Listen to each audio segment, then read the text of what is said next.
आदाब, सुनहरे तेलंगाना में आपका इस्तकबाल है। मैं हूं आपके साथ सैयद अनवारुल्लाह गौरी। बढ़ते हैं खबरों की तफसील की जानिब, लेकिन उससे पहले एक नजर हेडलाइंस पर। मलकपेट में तेलंगाना के आज़मीन हज के लिए बड़े तरबियती सेशन का एहतमाम। हुकूमत के मुशीर शब्बीर अली ने ट्रेनिंग कैंप का किया इफ्तिताह। नौजवानों को बेरोजगार भत्ते पर प्रियंका गांधी दे सफाई, बीआरएस लीडर केटीआर का मुतालबा।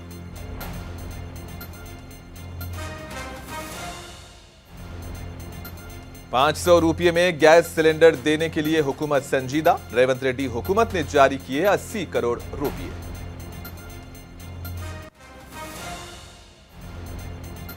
GHMC deputy mayor Srilatha Shobhan Reddy जोड़े की कांग्रेस पार्टी में शमूलियत। बाबा फसीउद्दीन थे मौजूद। पूनम प्रभाकर, दीपादास मुंशी ने किया खैर मकदम।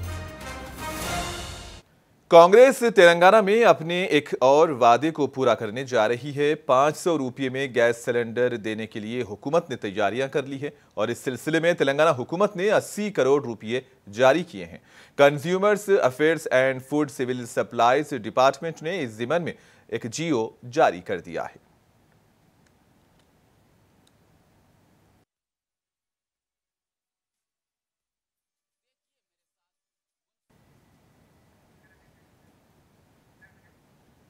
तेलंगाना हज कमेटी के आज़मीन हज का पहला तरबियती कैंप ओल्ड मलकपेट में मुनक्किद हुआ। हुकूमत के मुशीर मोहम्मद अली शब्बीर ने हज तरबियती कैंप का इफ्तिताह किया। दिन 10 बजे से शाम 4 बजे तक आज़मीन को हज के अरकान की तरबियत फराहम करने के अलावा मुफीद मालूमात दी गई। कैंप में उलमा व मशाइखीन ने हज और उम्रे से मुताल्लिक मसाइल बयान किए। मौलाना मुफ्ती खलील अहमद शेखुल जामिया जामिया निज़ामिया ने भी खिताब किया। यहाँ खवातीन के लिए अलहदा इंतज़ाम किया गया था। मोहम्मद अली शब्बीर ने आज़मीन के मुक़द्दस सफ़र पर रवानगी के हवाले से इंतज़ामात की तफसीलात बताई। मलकपेट के MLA अहमद बिन अब्दुल्ला बलाला, तेलंगाना वक्फ बोर्ड के चेयरमैन सैयद अज़मतुल्लाह हुसैनी ने भी इस मौके पर खिताब किया। आज अल्हम्दुलिल्लाह इस साल आज़मीन हज को जाने वाले हैं, अल्लाह के मेहमानों को पहला ट्रेनिंग कैंप था और ट्रेनिंग कैंप में लगभग 4000 के करीब आज़मीन हज इस ट्रेनिंग कैंप में हासिल हुए। जुमला हमारे हैदराबाद के हजों से 11000 हाजियों को आज़मीन हजाज को मदीना शरीफ को भेजा जा रहा है, जिसमें 7900 हाजी तेलंगाना के हैं। बाकी के 3000 में महाराष्ट्र जो बॉर्डर में है, कर्नाटक के बॉर्डर गुलबर्गा, रायचूर, बीदर है, उधर नांदेड़ वगैरह उधर से है, और आंध्रा में कर्नूल ये यहाँ के हैं। तो इस तरीके से 3000 हम अदर स्टेट्स के हैं और लगभग 8000 हमारे तेलंगाना के हैं। 11000 के करीब आज़मीन हज को भिजाया जा रहा। हुकूमत पूरे तरीके से उनके इंजेक्शंस टाइम को देना, उनके सेहत का, ठहरने का, उनका खाने का, उनका बैगेज का पूरा इंतज़ाम हमेशा कर रही है। 17 साल से आगे भी करेंगे। हज में 3 ही फ़र्ज़ हैं।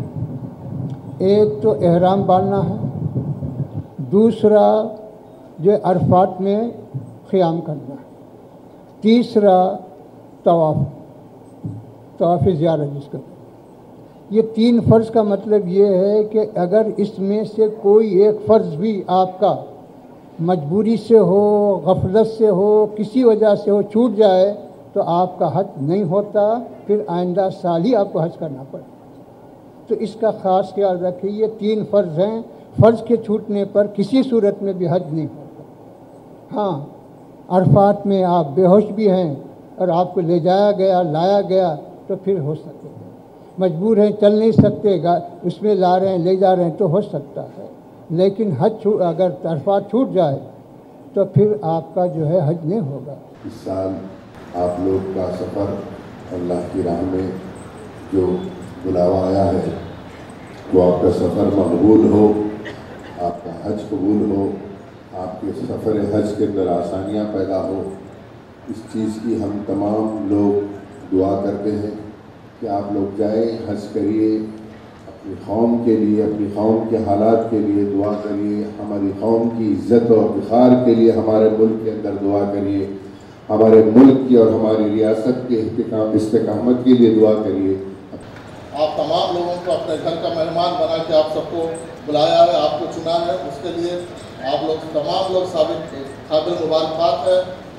इसके बाद हम सबको इस बात का अल्लाह ताला से शुक्रगुजार होना चाहिए कि अल्लाह ताला ने हम सबको साहिब इस्तिताअत बनाया कि इस्लाम के 5 अहम फरीज़े के लिए हमको साहिब इस्तिताअत बनाया। हम सब इसके शुक्रगुजार होना चाहिए कि जिस दिन से आप लोग हज की नीयत किए हैं, अल्लाह ताला इस दिन से आपको अपना मेहमान बना चुका है।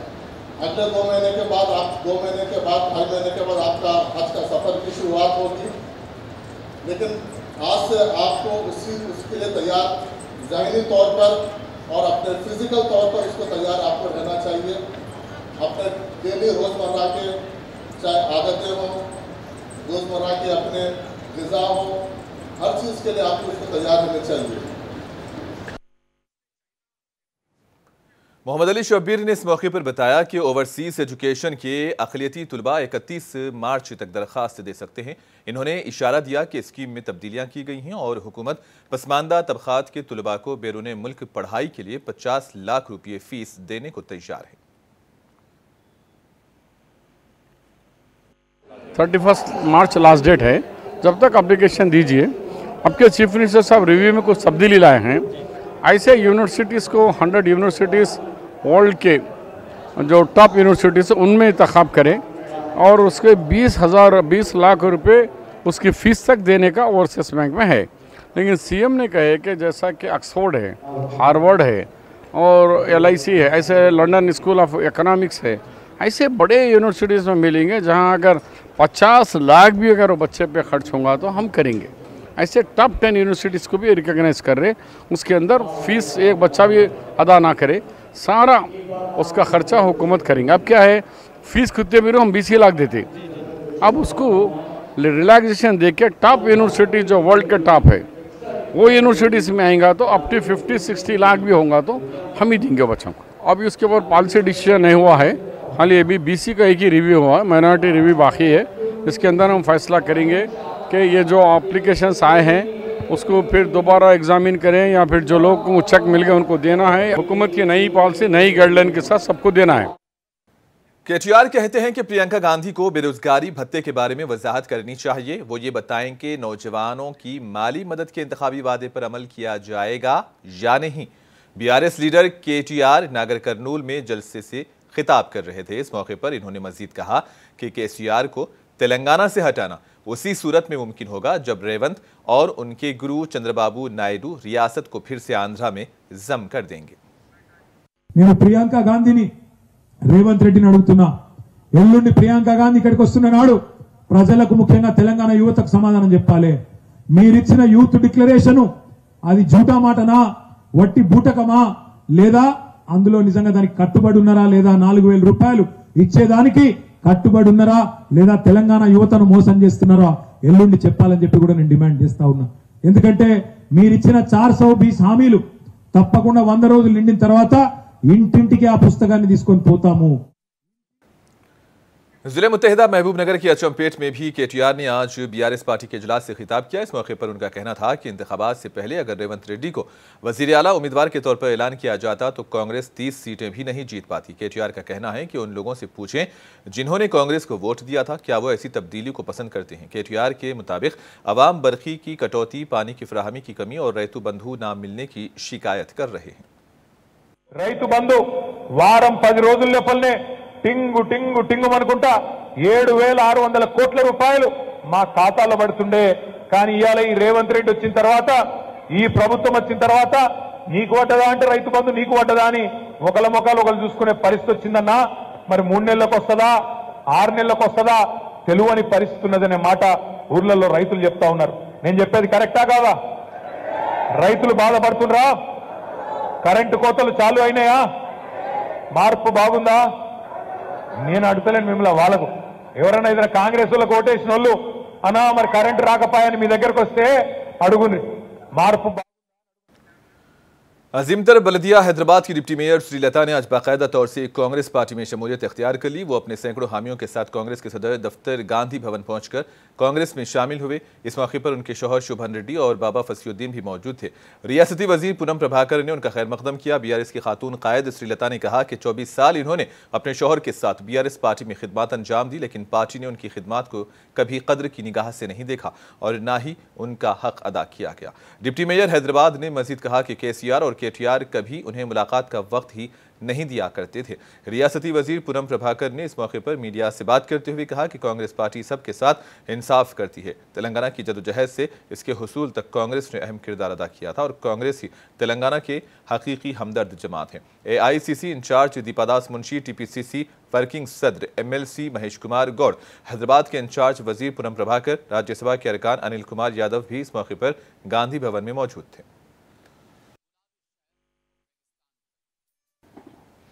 किसानों के एहतजाज के दौरान पुलिस फायरिंग में हलाक किसान के अफराद खानदान को 1 करोड़ रुपये देने का मुतालबा किया जा रहा है और इस जिमन में वरंगल में CITU की जानिब से एक रैली निकाली गई। इसी दौरान CITU के जिला सेक्रेटरी M रामास्वामी ने किसानों के मुतालबात को पूरा करने का मरकजी हुकूमत से मुतालबा किया और फौत किसान के अफराद खानदान को 1 करोड़ रुपये मुआवजा देने की मांग की। उनका कहना था कि अगर हुकूमत ऐसा नहीं करेगी तो किसान आइंदा लोकसभा इंतखाबात में BJP को सबक सिखाएंगे। मरकज के काले कवानीन को मनसूख करने का भी इन्होंने मुतालबा किया। इस रैली में CITU के कायदीन याकूब पाशा, राघव रेड्डी और दीगर ने भी शिरकत की।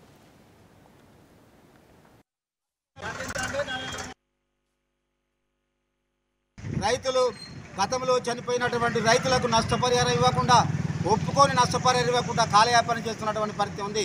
అందుకోసము ఈ 5 రోజులలో నిరసన కార్యక్రమం శాంతియుతంగా చేస్తూ ఉంటే కావాలని నరేంద్ర మోడీ ప్రభుత్వం గత హర్యానా పోలీసులు, పంజాబ్ పోలీసులు, మధ్యప్రదేశ్ పోలీసులు కలిసి మొత్తం రైతులపై లాఠీ చార్జ్ చేసి తీవ్రంగా సృష్టించి రైతులను కాల్చి చంపినటువంటి పరిస్థితి ఉంది. అందుకోసం ఎవరైతే చనిపోయిన రైతులు ఉన్నారో వాళ్ళకు ₹1 కోటి నష్టపరిహారం ఇవ్వాలి, అదేవిధంగా గిట్టుబాటు ధర కల్పించాలి, నల్ల చట్టాలను తొలగించాలని పెద్ద ఎత్తున ఆందోళన చేస్తూ ఉంటే ఈ రోజుల రైతుల పట్ల ఏమాత్రం చిత్తశుద్ధి లేకుండా ఈరోజు ఇబ్బంది పాలు చేస్తున్నటువంటి పరిస్థితి ఉంది. అందుకోసమే ఇప్పటికైనా నరేంద్ర మోడీ ప్రభుత్వం అర్థం చేసుకొని ఈరోజు ఏదైతే వాగ్దానం చేసినో ఆ వాగ్దానాలను తక్షణమే అమలు हुकूमत तेलंगाना ने आज मुमताज सीनियर जर्नलिस्ट के श्रीनिवास रेड्डी को मीडिया एकेडमी का सदरनशीन नामजद किया है। के श्रीनिवास रेड्डी को स्टेट मीडिया एकेडमी का चेयरमैन मुकर्रर किया गया है। वो IJU के सदर हैं और तेलुगु रोजनामा प्रजापक्षम के एडिटर हैं। बताया गया है कि सहाफ़ी बरादरी के लिए वो हमेशा सरगर्म अमल रहते हैं। कबल अज़ीं वो Andhra Pradesh working journalist union के अलावा इंडियन जर्नलिस्ट यूनियन के अहम ओहदों पर फायज रह चुके हैं। श्रीनिवास रेड्डी की सदर नशीनी की ये मियाद 2 साल की होगी और इस ज़िमन में हुकूमत ने अहकामात जारी कर दिए हैं। मेदक रेलवे स्टेशन का इंतखाब Amrit Bharat railway station scheme के तहत किया गया है। मरकजी हुकूमत ने रेलवे स्टेशन की जदीद कारी के हिस्से के तौर पर मेदक रेलवे स्टेशन के लिए 15 करोड़ 29 लाख रुपये मुख्तस किए। कल पीर को वज़ीर आज़म नरेंद्र मोदी मुल्क भर में बैक वक्त वर्चुअल तरीके से 40 रेलवे स्टेशन की जदीद कारी के कामों का आगाज करेंगे। इस ज़िमन में खुसूसी प्रोग्राम मेदक रेलवे स्टेशन पर दिन 10:30 बजे मुनक्किद होगा।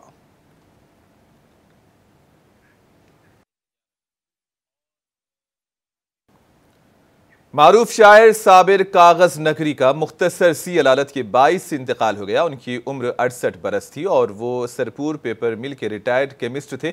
उनका मोहम्मद मुंतखिब उद्दीन साबिर नाम था। वो गुज़िश्ता रोज़ मरहूम को करीमनगर के एक अस्पताल मुंतकिल किया गया था, जहां उनका इतवार को इंतकाल हुआ।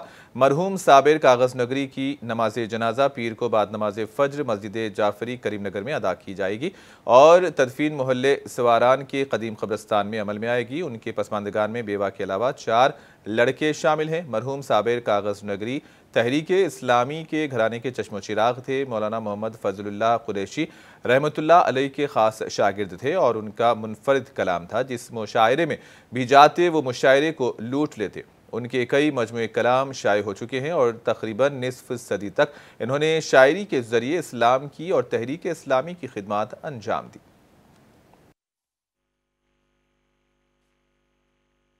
सब तमाम कागज नगर के अवाम बिलखुसूस उर्दूदां हजरात गमगीन है।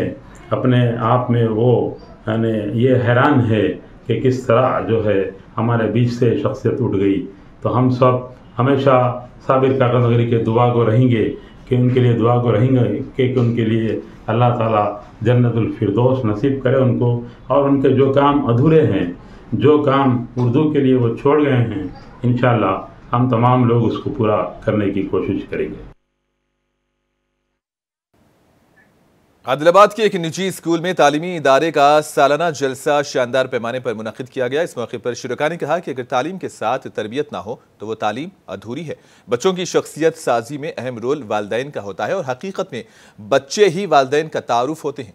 Director knowledge care Mohammed Ismail ने इन ख्यालात का इजहार किया। करस्पॉन्डेंट अब्दुल अलीम ने खिताब में कहा कि किसी भी स्कूल की कामयाबी में अहम रोल औलियाए तुलबा का होता है और स्कूल को मियारी तालीमी गहवारा बनाने के लिए औलियाए तुलबा का स्कूल इंतजामिया के साथ हर वक्त ताउन नागुज़ीर है। जलसे के अख्ताम पर बेहतरीन तालीमी मुजाहिरा पेश करने वाले तुलबा व तालिबात में मेडल्स व असनदात की तकसीम अमल में लाई गई।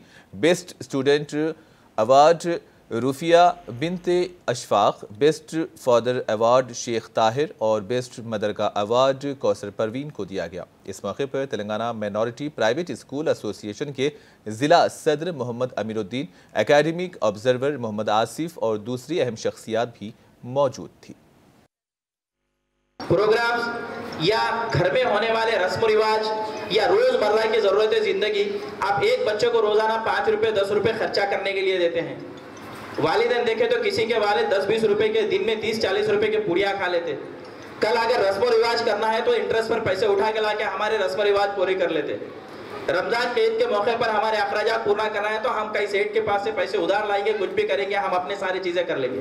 लेकिन हमारी बाहरी जिंदगी के अंदर ठाट बाट सब कुछ चलेगी और आपके उस बच्चे की जिंदगी बनाने के लिए आप अगर पीछे हटते हैं तो फिर आप समझ लीजिए कि आप अपने बच्चे की जिंदगी बनाने में कितने संजीदा है। किसी के मोबाइल का इंटरनेट महीना खत्म होते ही 10 दिन तक इंतजार नहीं होता, घर में डिश टीवी का कनेक्शन बराबर चलता है, हमारे घर में आने वाले मुश्किलात बराबर निकल जाते हैं, हमारे घर में जो ख्वाहिशात है वो सब चीजें निकल जाती है। इसीलिए किसी शायर ने बहुत खूब कहा था, हजारों ख्वाहिशें ऐसी है हर ख्वाहिश पे दम निकले, बहुत निकले मेरे अरमा फिर भी कम निकले। तो ये चीजें हमको समझना चाहिए कि हमारी ख्वाहिशें बहुत है, लेकिन बच्चों की जरूरियात पूरी करो, ख्वाहिशात पूरी मत करो। आप अगर आपके बच्चों की ख्वाहिशात अगर इसी दौर से आप पूरी करना चालू करोगे तो इंतजार करो आने वाले उन दिनों का कि आप भी कि मेरा बेटा मुझे नहीं सुन रहा है, आपका बच्चा गाड़ी लेके बाहर रंगरेलिया करेगा। हैदराबाद के एतबार चौक में साबरीस ऑप्टिकल्स का इफ्तिताह अमल में आया। सदर मजलिस बैरिस्टर ओवैसी के हाथों इफ्तिताही तकरीब शुरू हुई। इसी दौरान कई शख्सियात की आमद का सिलसिला भी जारी रहा। रेड रोज ग्रुप के समीउर रहमान भी इस पुरवकार तकरीब में शरीक थे। अदाकार अरबाज खान को भी इवेंट में मदऊ किया गया था, जिसके चलते यहाँ काफी गहमा गहमी रही।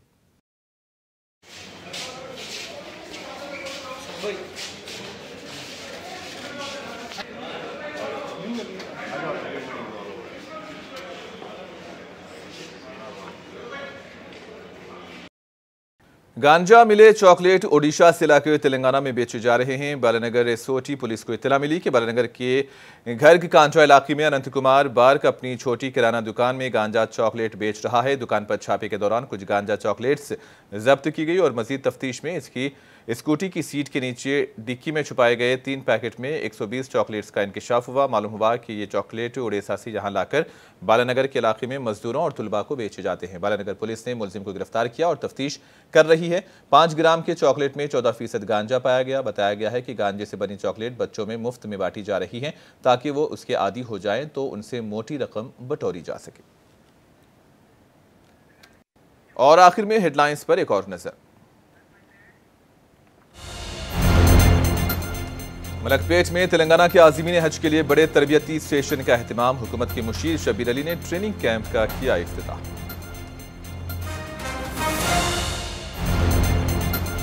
नौजवानों को बेरोजगार भत्ते पर प्रियंका गांधी दें सफाई, बीआरएस लीडर केटीआर का मुतालबा।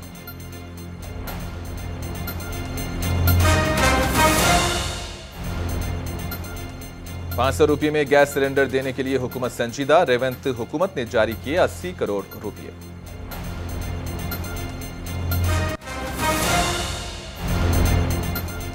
जीएचएमसी की डिप्टी मेयर श्रीलता शुभन रेड्डी जोड़े की कांग्रेस पार्टी में शमूलियत। बाबा फसीउद्दीन भी थे मौजूद। पूनम प्रभाकर, दीपादास मुंशी ने सभी का किया खैर मकदम। और इसी के साथ ही खबरों का सिलसिला इख्तिताम पजीर होता है। दीजिएगा इजाजत। अल्लाह हाफिज।